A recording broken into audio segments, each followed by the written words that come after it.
October 2 తర్వాత నేను ఏ ఊరికి వస్తానో చెప్పాను.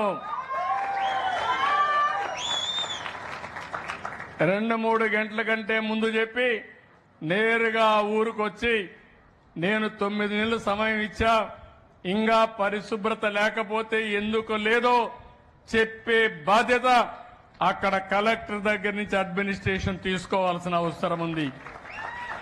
ఇప్పటి నుంచి మీరు పనిచేయండి. మీకు టైం ఇచ్చాను. నేను సమస్యలు పరిష్కారం చేయగలిగిన సమస్యలన్నీ పరిష్కారం చేసే బాధ్యత మీ మీద ఉంది. ఇంత మునుపు ఈ మాత్రం కూడా సమయం ఇచ్చేవాడిని కాదు. అందుకే చెప్తున్నా, అక్టోబర్ 2 తర్వాత స్వచ్ఛ ఆంధ్రప్రదేశ్ ని చెప్పను గాని నేరుగా హెలికాప్టర్ ఎక్కిన తర్వాత నేను చెప్తా, ఎక్కడ దిగాలనో అక్కడ దిగుతా.